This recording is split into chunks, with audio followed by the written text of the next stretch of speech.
All right, good afternoon, everyone. Thank you for joining us. We're super excited to bring to you another Decision Lens webinar. Today, I think we have a wonderful topic. Excuse me, I'm so choked up. It's a good topic. Improving your decision-making skill set is an incredibly valuable tool in your toolbox that you should have at any organization. But today, we're going to be joined by Jonathan Allen, who's in our house, as well as a few special guests from the United States Air Force, which we're excited to have. I'll do a brief introduction for Jonathan, and then I'll pass him the mic. So Jonathan Allen is our Vice President of Customer Success here at Decision Lens. He's been here for a number of years, and he oversees all of our training, our implementation, and advisory support for our Decision Lens customers. He's spent basically the better part of his career really working with fantastic customers, which is what he loves. He's helping them with their decision-making processes. He's advising them on ways to improve their organization and a number of other things that's just really making them more successful. So we're super excited to have him presenting today and involved, and obviously excited for our United States Air Force special guests to be joining us as well. So Jonathan, I will pass it over to you, sir, and have a great webcast. Thank you, Adam. It's good to be with you all. I'm especially really excited to have our guests here with us today. So I'm actually going to just jump right in and go ahead and introduce the guests that we have here. In the room, we have Lieutenant Colonel, our guest, Benjamin Millark. Colonel Millark recently finished a 3-year stint at the 11th Wing Inspector General at Joint. And prior to that time, he served as a flight commander and executive officer. He was deployed as an advisor to the Iraqi Air Staff and Chief of Standardization Evaluation for the 811th Operations Group. One thing Colonel Millark said to me was that he said, I prefer working on programs that are meaningful, but not necessarily advisor to the end. You know, spending time on those things that are going to have a lasting impact and solving big problems in a different approach. So, Ben, we're glad to have you with us today. Thank you very much, and thanks for inviting me. It's a pleasure. Great. And then we also have, over the line, we have Chief Master Sergeant Jessica Bernardi.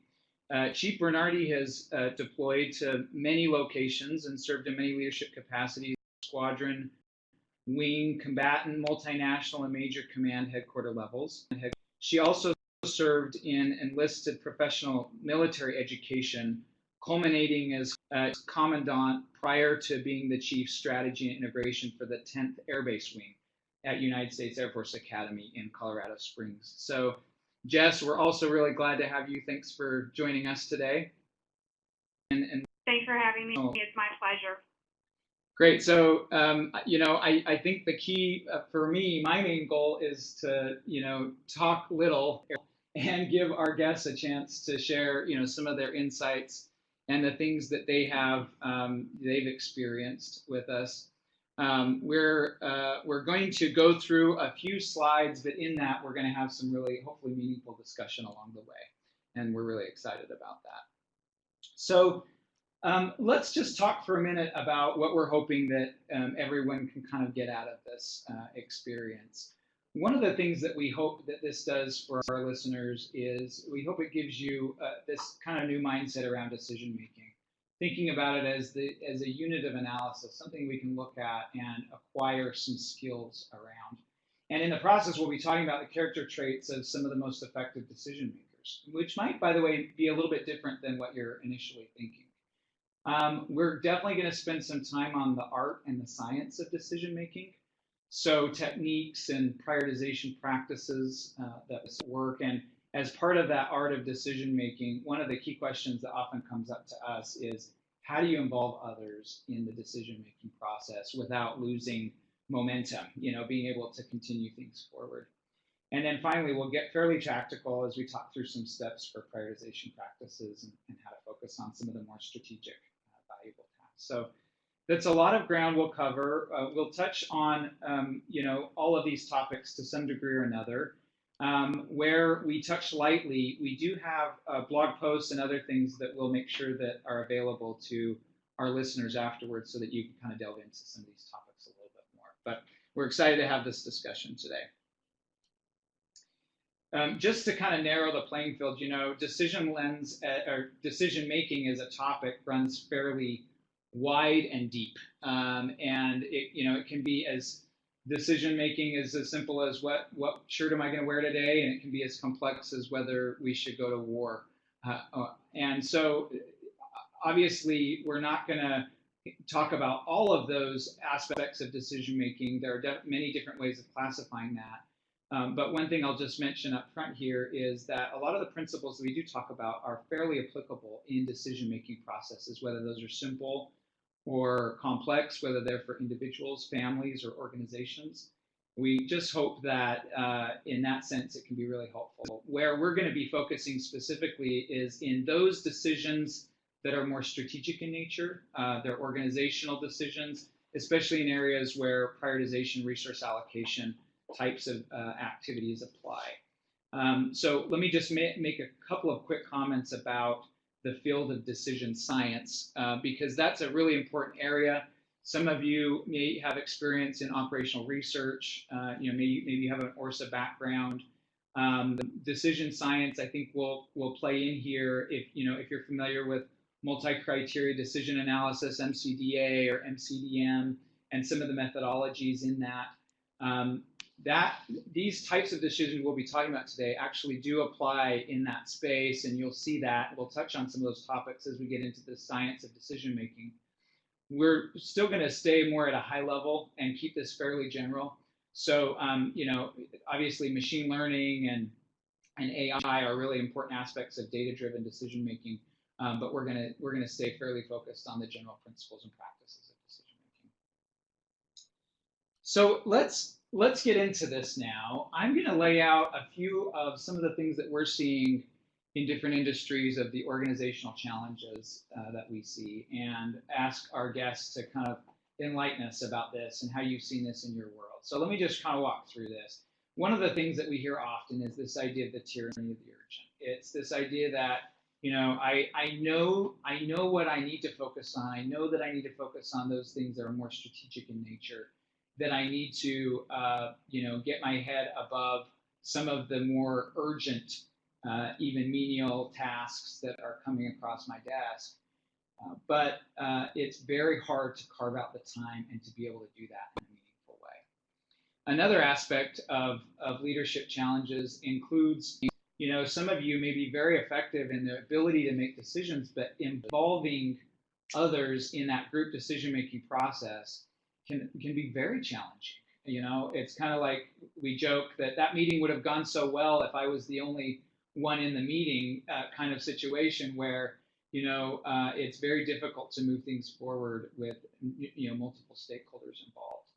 The other challenge that we're seeing more and more is this increase of information overload, right? So I have this idea that there is so much noise that's in the way that it's very difficult to focus on the things that matter most. And in terms of processes and tools, there are just so many of them out there that it kind of makes things a little bit challenging, difficult to focus. And then related a little bit is this idea of too many tasks and programs that encroach on the things that we're trying to do from a primary mission perspective. Our primary duties. How do we deal with that and handle that, in a meaningful way? So I know that's not exhaustive as a list, but I wanted to throw those out there as kind of a framework for some of the challenges. And so let me ask our special guest as we discuss here, do you see these challenges in the world that you're in? And Jess, maybe we can start with you to share any thoughts that you have about that. Awesome. Thanks, Jonathan. Absolutely. Someone always has to make the decision, and there's not a decision that will make everyone happy. In this world that we live in, it's fast-paced and time is money. There's not enough time, so we always have to look at ways to make decisions out of a vacuum, but in a way to save time so that it increases our effectiveness. I can tell you one of the things when it comes to decision making for me, that fast decision where you rely on your experiences, but you also have to know your weak spots. And in the military, we move a lot. Exhausted. And so I've been driving since I was 15 legally, and knowing that I'm going into a new location and the roads are going to be different than the ones that I'm used to, I will tell you inevitably I will make the wrong decision and go down a one-way street the wrong way. So knowing that, I know that I need somebody to help me navigate when I first get to a new location. And I think that if we get that time back and we know our strengths and weaknesses and have other people around us to rely on, that can help in our decision making. Thank you, Jess. Great comments. And Ben, let's hear from you. What are some of the challenges that you're trying to overcome in your organization related to this? Yeah, absolutely. The first thing that really got us started towards refining and revising our decision-making process was the concept and discussion of burnout about 3 years ago. And we ended up doing a pretty in-depth study with a lot of panels and focus groups that are equal opportunity folks. But it ended up resolving that after a year's worth of study with lots of data points, we found that meaning and equity were two cornerstones of burnout, where people, if they don't know why they're doing what they're doing, that's going to give you a lot of cause for burnout. Another thing is equity. If it seems like I'm working really hard and the guy right next to me or guy or gal next to me with the same job isn't doing their fair share, those people that are pulling all the load are going to be prone to burnout. And knowing that they are making a contribution to the mission, impact is what really can motivate people. And Nietzsche talked about it a couple hundred years ago with a man who has a why can survive almost any how. And we found that to be true in our organization, where there's a relationship between mission impact, and it can be drastically reduced by, we can cut away burnout by increasing meaning and balancing workload and sharing that equity. So that's kind of the challenge that we started with in my organization, and it's been evolving over the last few years. Yeah, thanks, Ben and Jess. It's such an interesting thing, isn't it? Because I think we all have this understanding of where we should focus. We typically have a good sense of the line of sight to what matters most intuitively, and yet getting there, right? Getting to that from an individual or an organizational perspective is sometimes very challenging, isn't it? Yeah, absolutely. And it takes an evolution to really explicate the problem that you have. Sometimes people work really hard to solve a problem they don't have. And Jess, I'm sure you're tackling, continual process improvement at the 10th Wing, and how the Air Force's newly minted 8-step practical problem solving method spends the first 4 steps out of 8 on understanding the problem. That ends up, once you really, really know what problem you're trying to solve, it's a lot easier to develop countermeasures and execute. Absolutely, and I think that's part of the problem in it. When we get into problem solving, we try to solve the first problem that we see, but that's not actually the root cause. That is so true. And one of the things I'll just mention, kind of as we move into the next phase of this discussion, is that, we've talked about some of the challenges and the problems that you're dealing with, that you're facing, and that others are facing. And the thing that I would just highlight for our listeners is the process by which we make decisions has an enormous impact on our ability to solve some of the most significant leadership challenges, that we're dealing with. And that's part of, I think, what we want to discuss today is there's a little bit of a mindset change here. If you can think about this from the perspective of what decisions do I need to make? How do I make those decisions more effectively? Then it really makes a difference. And just to your last point, sometimes it would be nice if we were all very good at decision making just naturally, but that's not necessarily the case. In fact, so let's talk about that for just a moment. Let's talk about just a general principle that we've learned in effective decision making. And that is this, is that good decision making doesn't just happen naturally.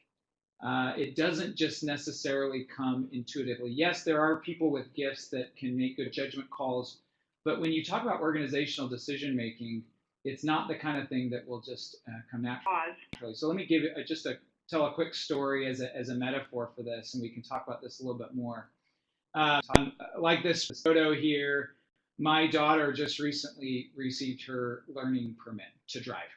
And some of you probably, as parents out there, know what this experience is like. This is my oldest child, and so it's all a brand new experience for me. But I'll tell you, it's been a little bit horrifying in a few cases. We've gotten in the car. She's got the permit, but not the license. So she now has a set number of hours that she needs to practice mindset driving with us right next to her. And you know this if you've had this experience. The jerking when she hits the brakes too quickly and you're just lunging forward, or when she accidentally hits the gas when she meant to hit the brakes. Or turning the wrong way, forgetting the blinker, not looking back in the rear view mirrors. All of those things are things that she has not, frankly, learned yet. and to my great general principal, right, as I'm sitting by her, and I think, like driving, decision making is also an acquired set of skills. Sometimes when we make decisions, we do forget to hit the brakes as opposed to hitting the gas. Sometimes we forget, we turn the wrong direction. And Jess, you were kind of talking about this earlier. We maybe we'll go down the wrong street or a one-way street because we don't have a good destination in mind. We forget to do some of those things. And especially as we're just learning that process, there are some skills to learn that can be learned by just about anyone that help us to get better at this. And the good news is that those skills can be learned, and not only that, but that we can improve in doing this. So a question for Ben and Jess: does this analogy resonate to you in decision making, and what are some of your thoughts about it? For me personally, I'll start. Go ahead, Jess. Yeah, go ahead, Jess.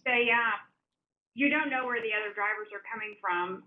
You can guess based off of logic and past experiences, but with decisions, it's important to see and understand where all your stakeholders are coming from and what they're focused on. Like I said, inevitably, I will turn down that one-way street going the wrong direction. And when decisions are made like that, you have to decide at some point, do we keep going and find a good turnaround spot, or do we try to correct that decision immediately, and how it's going to affect the unit with each decision that we make. Decisions are tough, and like I said earlier, you're not going to make everybody happy with the decision that you make, but somebody has to be responsible for that, and they have to be able to see the bigger picture and make the decision based on that. And I would add a little bit to that. Thanks, Jess. I would add a little bit to the driving analogy. If you're learning to drive, sometimes it's a struggle just to operate the vehicle. But for many experienced drivers out there, you're doing your makeup or drinking coffee or yelling at your kids in the back seat or doing all these things while you're navigating and maintaining your speed and staying within your lane. And so as you gain comfort with the process of operating the vehicle, you're able to take in, continuously, you're able to take in more information. And I think that relates a lot to decision makers, where as you are trying to refine and improve your decision-making process, you are trying to gather more sources and diverse sets of information. Although you can find yourself with the information overload that Jonathan mentioned a few slides back of, you're not necessarily looking for a needle in a haystack. Sometimes it feels like you're looking for a needle in a needle stack. And what you really want to do is find a way to winnow out the information you don't need, or prioritize the information you do need, so you can make the best decision available with that information at the time.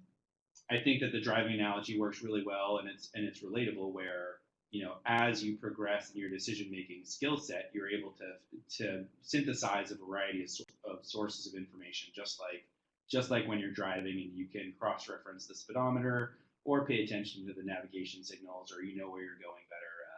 It's a really handy metaphor. Yeah, thank you. And I think it's interesting. A lot of times I don't know that we necessarily think about decision making in this way. We think about leadership practices. We think about what we're trying to accomplish. We think about the meeting that we're in, but we don't think about necessarily the decisions that we're trying to make. It's kind of like now, of course, I'm a much more experienced driver, although my wife would probably argue that I myself am not a great driver, and she doesn't say this to me, but I get it from her when I am distracted. I'm doing some of those things that Ben, you were talking about, And it's kind of like just focus on driving, you know. And I think in a similar way, sometimes we need to just focus on the decision, you know. And I think that's the mindset change here, is that effective decision makers, what I've seen, those who are, you know, excellent leaders and effective decision makers, they understand the nature and the quality of the decision that they're trying to make. They understand those facets of the decision that, you know, Ben, you and Jess have both talked about, to go in and work through the process of making, you know, excellent decisions that way. So I think that's point number one here, is that good decision making doesn't happen naturally, but we can gain those skills or improve those skills, and we can learn those, you know, as individuals and as organizations. Let's talk for just a minute. We kind of already got into this a little bit, but let's talk about the traits of effective decision makers. You know, we would argue that the best decision makers are those who have an ability to bring the right information, or, you know, or data and people together at the right time. And that, you know, herein lies the art and the science of decision making. I'm going to just share a couple of thoughts on this, and then, you know, very interested in the views from our guests. One of the things that we've learned about decisions over the years of doing this with our customers is that almost any decision has a few key components to it, if you break it down. One is that there's some desired outcome in mind, some goal that they're trying to accomplish. Another is that there's a set of alternatives, but you know, those could be options, projects, tasks, programs, scenarios, courses of action, but there are a set of alternatives from which to choose. And then often, almost always, there's a set of criteria. Now, those criteria in a simple decision, like where I'm going to go to lunch, might be implicit in nature. I might not be stating what those are, but those criteria are nevertheless there. These are the factors or the attributes of the decision. And then there's usually a set of stakeholders that are involved, that both are involved in making the decision and those impacted by it. And that could be a single stakeholder, me, right, if I'm making a decision, but it could also include others. And what we've noticed in organizational decision making is that organizational decisions include these components to a much higher degree, of course, than some of the simple decisions that we're making. And when you add the number of alternatives and you multiply that by criteria and stakeholders, that's where the complexity of the decision grows exponentially. And that's where the science of decision making is. So, you know, having a methodology in place, some structure, and then the tools and the data to be able to do that is I think, you know, really, really important. But let's just pause for a moment and talk about data for a second, because we know that data it's ever present, it's increasingly available to us, but it's also difficult to deal with. And so, Ben and Jess, interested in your thoughts on this. When has data been useful to you? When have you had good experiences with it? And when have you had difficult experiences with it? Maybe, Ben, let's start with you and just get your thoughts on that. Sure. I think, you know, the one element that you don't have on your slide that I think is really valuable might be the key constraint, or whatever resource is the most limited, right? Where, you know, in my organization, the challenges that we're trying to solve are not money based, where 89 to 94% of our money is accounted for before it gets to my organization. That's through centralized programs and planning like that. My uncle owns a condo in Hawaii that costs, you know, the same as a giant mansion in Kansas, and it's an 800 square foot, and he's really excited that he also has a 200 square foot porch on, you know, in his condo, and he would be able to buy, you know, a pretty palatial estate in other parts of the country. So obviously, you know, real estate can be super constrained depending on where you are and the competition for those resources. So sometimes it's not about what data is available. It's about sifting through and finding what data is most relevant or most pressing on the decision you're attempting to make. So for the challenges that I mentioned earlier with burnout, we looked at time of our people, our employees, my coworkers, we all only have so much time, yet we keep finding ourselves asked to do more and more repeatedly. And so we chose to limit ourselves on a time perspective to help impact the decisions we make with how we prioritize our programs. So that's kind of my thought on data is you have to not only sift through, but identify the right type to help make quality decisions. Yeah, that's great. Very helpful. And before I turn to Jess on that, let me just ask a clarifying question. Besides, I want to just mention that I want to go with you to Hawaii and visit your uncle. That sounds like quite the place. But to this point, you're talking about time as a constraint, but what are some of the other constraints that we deal with? It seems like, dollars, obviously. Yep.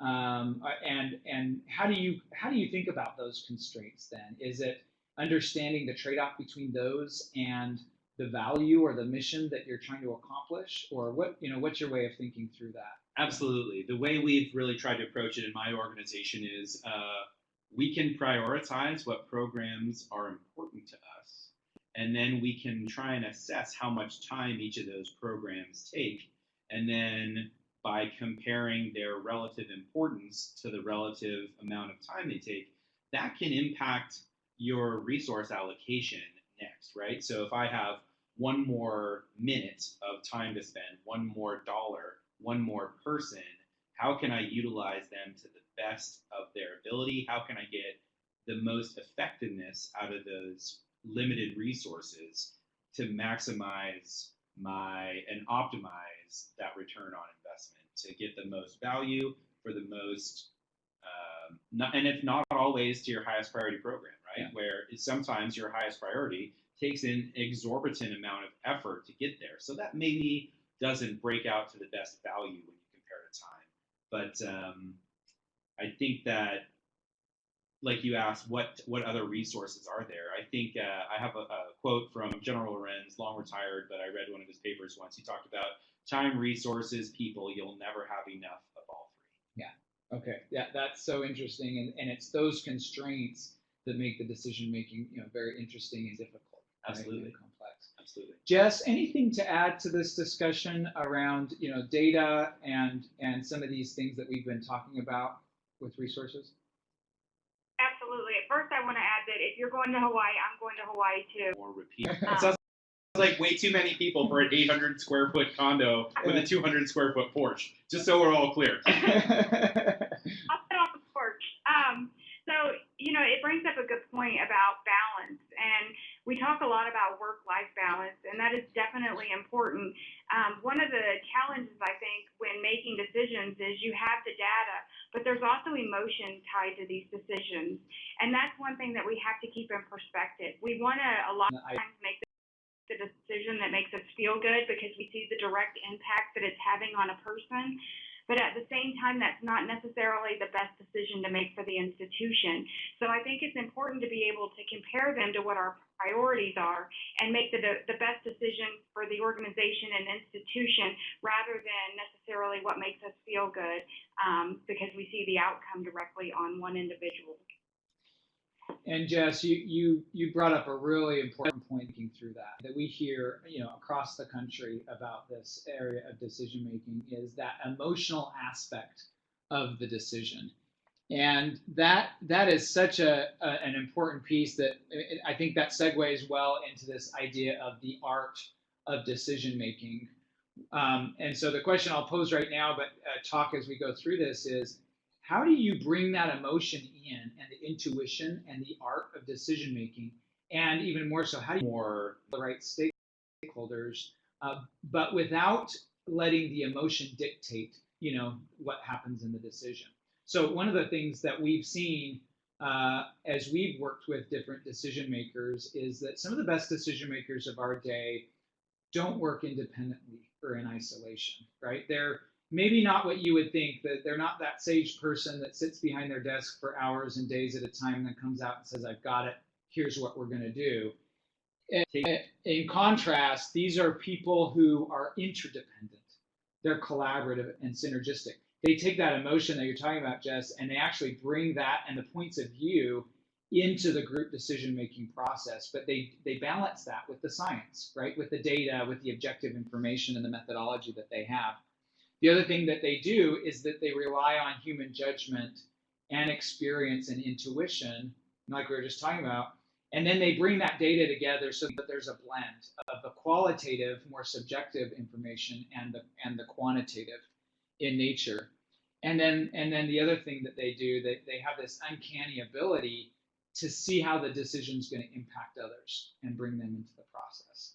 So let me turn the question back to you both and let's talk about that emotional aspect, and especially, if you're thinking about groups and stakeholders and how do you bring them into the decision-making process, what are your thoughts from your experience? How do you do that in a way that where you don't lose momentum, but you're able to, kind of blend the science and the art in decision making? Jess, why don't we start with you? See if you have any thoughts on that in addition to what you've said. Well, Jonathan, great question. I think it's important that people feel like they're heard. But to balance that, I think it's also important to let everybody know maybe they have a voice, but not necessarily a vote, because there are going to be things going on in the background that everybody doing the job aren't necessarily going to see. And so I think it's important that you hear everyone, and again, give them that why did you make the decision that you made. Let them know they have a voice, but not necessarily a vote. That is so true. We've seen that in so many places, and setting the expectations for people in that effort is so important. So not to say everything that you say is going to be effective in the decision, but to say we really need your input. There are some other constraining factors here, but we want to make sure that your input is taken and incorporated into this. Ben, anything to add to that? Yeah, I think like Jess brought up, some decisions will be contentious and not everyone does have a vote. But I think in areas where there's going to be friction, it's likely impossible to over communicate. I also think that if you're going to bring in a group of people for a collaborative decision, establishing quality ground rules is essential. Also, having as part of those ground rules an out for if things do become emotional, where you have some form of statement or prepared element that everyone's aware of that says, hey, this is when we need to take a time out. Another thing to really bring out the best of people when you're looking at collaborative decision making is I've adopted the habit of starting with the most junior person in the room first. So that way no one feels as though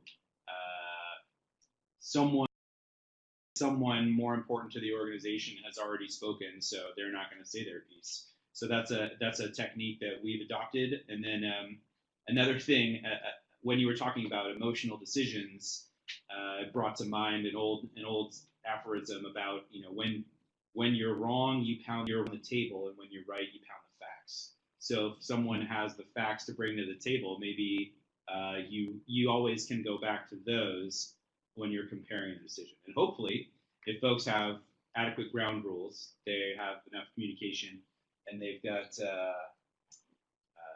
the opportunity to share their data. Hopefully, you'll be able to reduce or eliminate a lot of that emotional friction before it starts. You've just listed,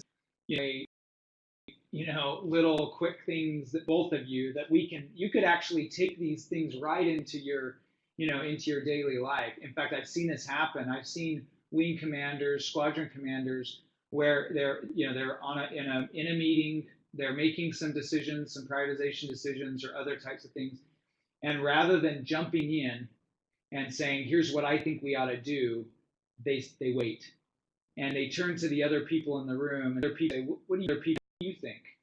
It's not to say they don't have an opinion about that.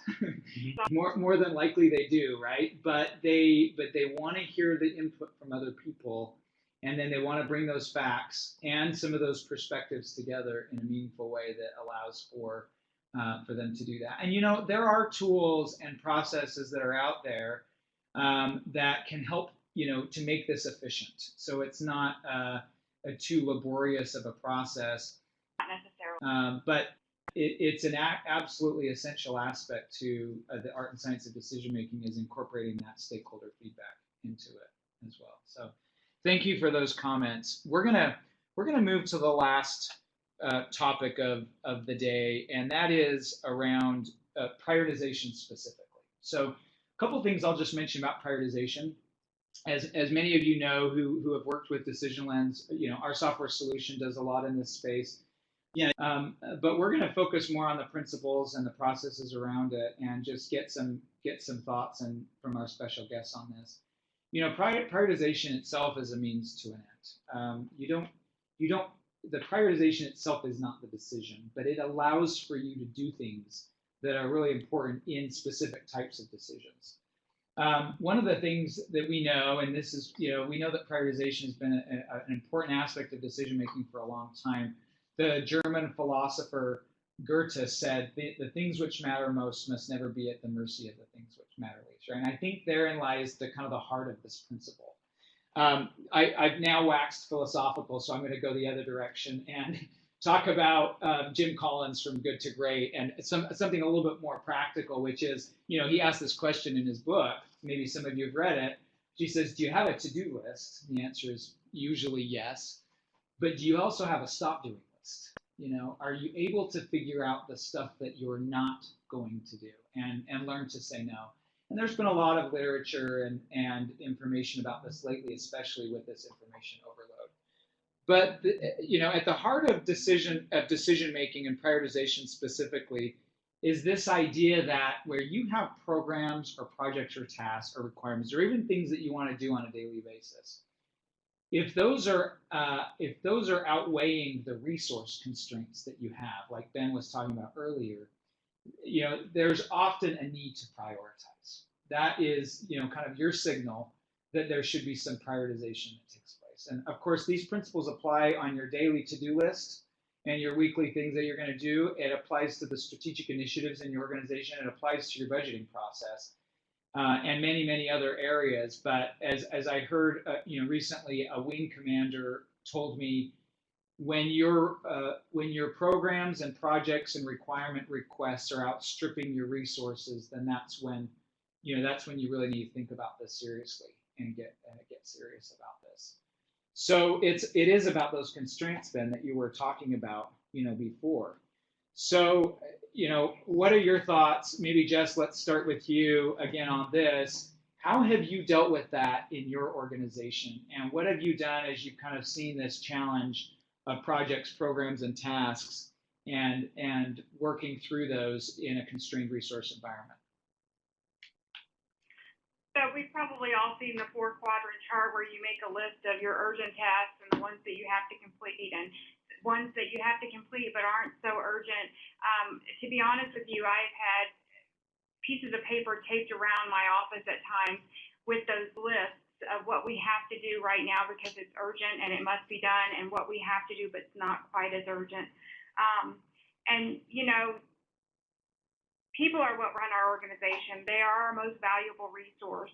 You have to be able to give them time to rejuvenate as well as complete the mission. And so a lot of those things that were not urgent, they just weren't getting done, to be honest with you. And that's not the greatest way to be making decisions.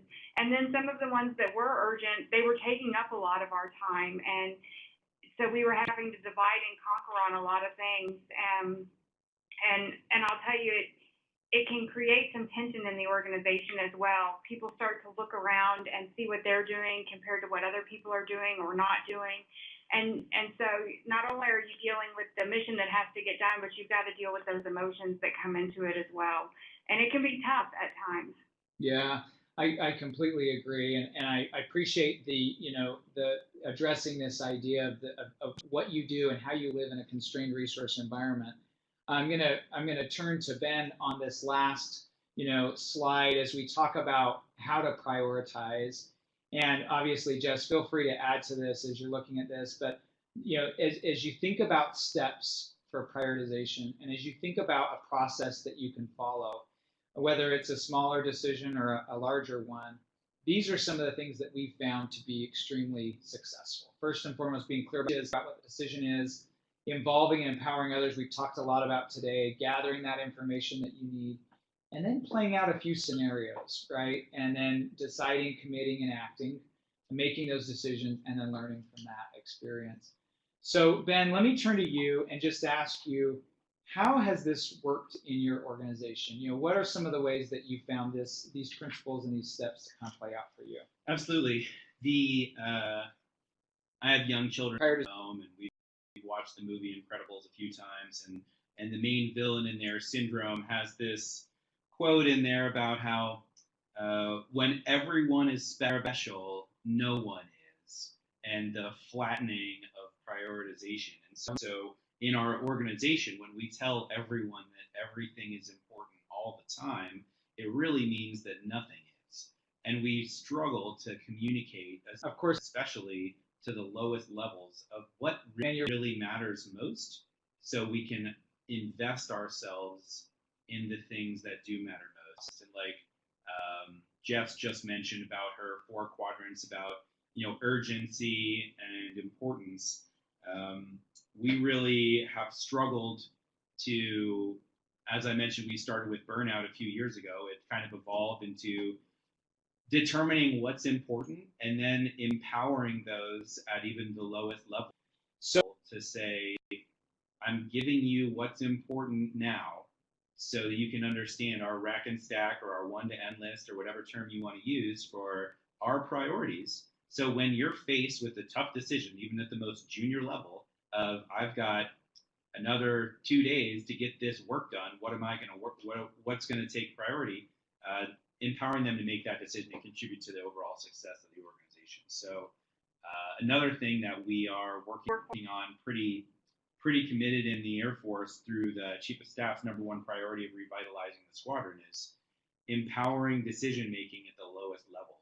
So that way, when people are in positions of authority, positions of influence, when they're supervisors, when they're superintendents, when they're commanders, they have experience making decisions, balancing those competing resources, and aligning those to their priorities. So that's the challenge we're trying to tackle, and it's certainly much easier said than done.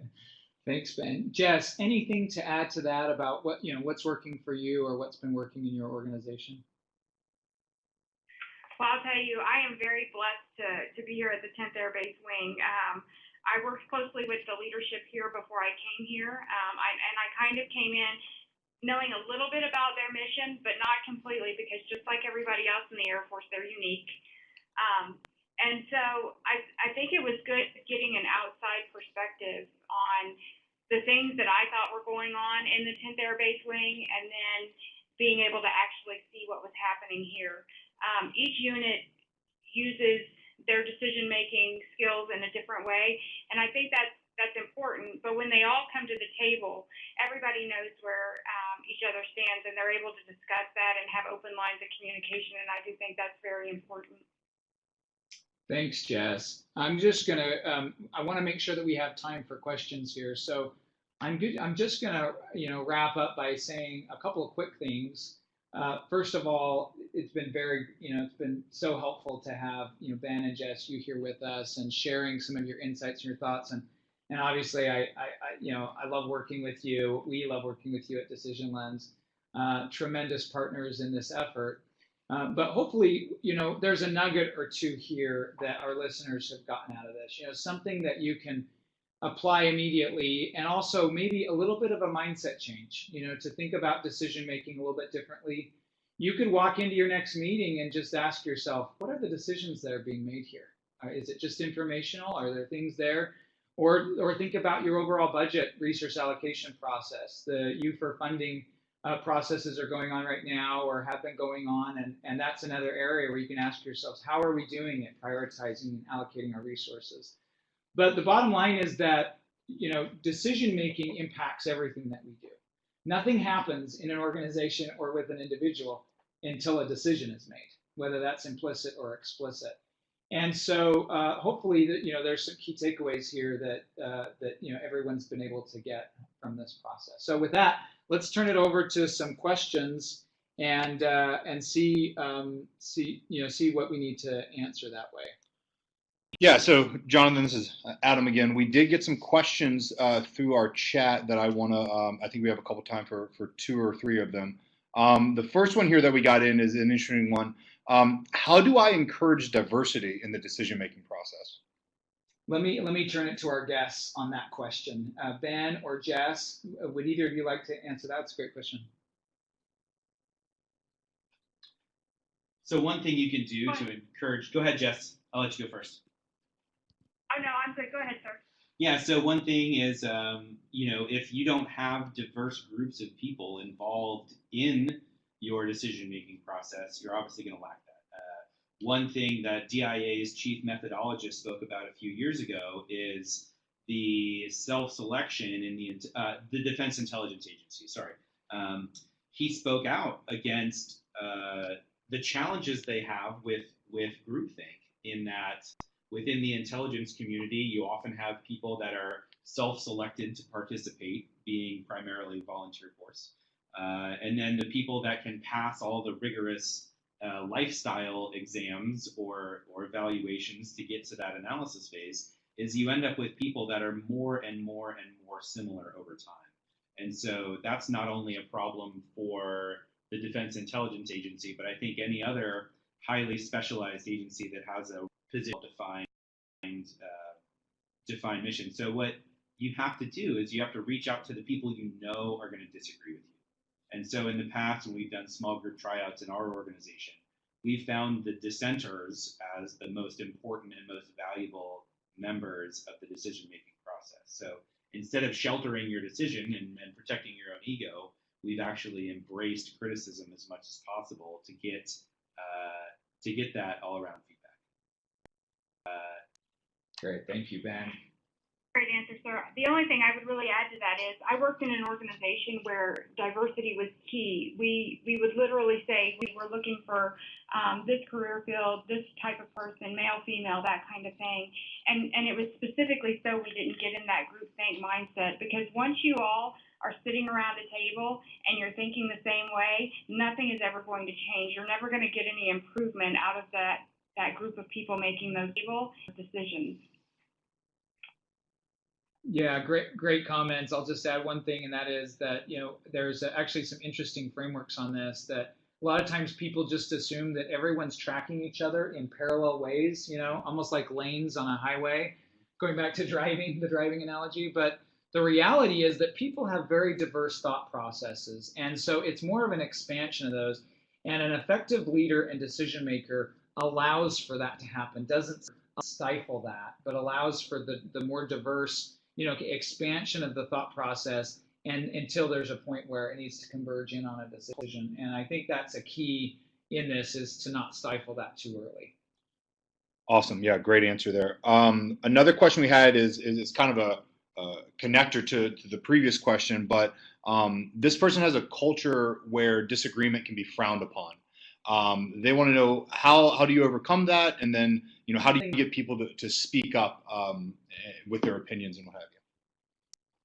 I want to speak to the tool aspect of that here for a second, and then Ben and Jess, feel free to add anything to this, because one of the things that's so beneficial about our day is that there are tools, and there are there are technology capabilities that allow for you to bring in the diverse thoughts and ideas, the different perspectives, both subjective and objective data, in a way that can encapsulate that into your kind of your shared pool of meaning and understanding, your data pool, so that you can have the right information in front of you at the right time. And I just wouldn't discount that. I think that's such a critical piece. Now, granted, I'm biased. I work in a technology company, and that's what we do. So take that for a grain of salt. But I just think that there's so much there that allows for that to happen. We've seen that very, very successfully in different places. So anything that our guests would want to add to that,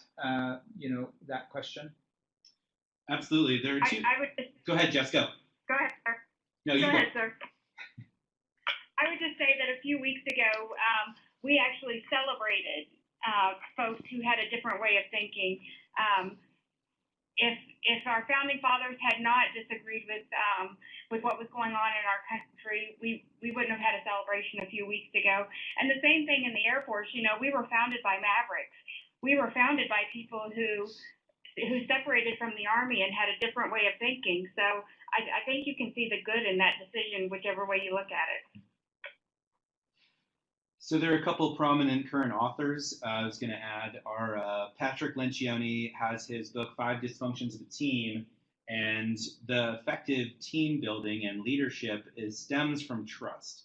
And so, Adam, as you mentioned, people don't feel as though they're able to speak their opinions. That's going to undermine trust across the organization. And so the whole pyramid on which that team would be built is fractured from the foundations. The second author I'd reference is Brene Brown, and in her latest book, Dare to Lead, she talks extensively about, ego and shame-based leaders versus those that are comfortable with vulnerability, and inviting the views that are different, or allowing those that aren't necessarily comfortable in your organization to speak up.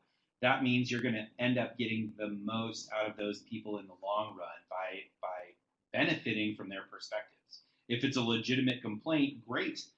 That's something you can maybe change. If it's not a legitimate complaint, then maybe there's another reason they're complaining, and you can maximize the performance of your team by embracing that dissent. Awesome. It looks like we do have time for one last one. Jonathan, this touches to the quote you had displayed earlier around, do you have a stop doing list? And so the question is, how long should you stick with a decision before you make another decision, or before you stop that one, or recognize that there's another path, or you should pivot? Well, and of course the answer is it depends. It depends on the type of decision. It depends on some of the factors that are involved. But one thing we do see is that sometimes people hold on for too long to the plan, to what they've got, and part of that is because they're making, especially these more complex, planning decisions, they're making them in a more static kind of one-time environment. Let's say your PALM planning process or your annual planning. And the reality is that more and more these processes for planning should be continuous in nature. And so one of the keys, I think, in this is to be able to make adjustments as you go along. It might actually mean that there are certain projects that you're undergoing, maybe you've even started on those, but it doesn't make sense to continue those. And yet some people still continue them for different reasons, and some are good. But the reality is that it is important to think about that and to be aware of what that is. I would say on an individual level, it goes the same way. If I've heard this saying before when I was kind of in my training was, if you're facilitating a meeting, you want to prepare meticulously for everything that's going to happen. And then once you get in there, be willing to throw it out the window as needed, because there's a certain amount of flexibility and adjustment that needs to happen, when you're doing that. And so I think that goes with all types of decisions, is, determine which ones need to change, which things need to continue forward. It's that start, stop, continue kind of idea. And I think when you do that, there's you can continue to maintain your effectiveness in the way that you're doing it. So those are my thoughts about that.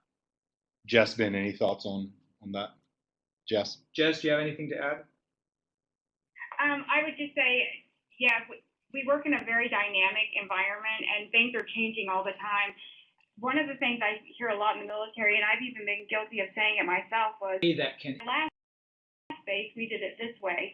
And I think it's because we're so comfortable in the way that we've done things for so long that there's a little bit of fear in changing the way we do it. Is it going to work? Is it going to fail? But most days, even in the Air Force, we work in a safe environment where we can have those failures and still pick up and move on and get the mission accomplished. So I think we need to look at that and not fear failure or change so much.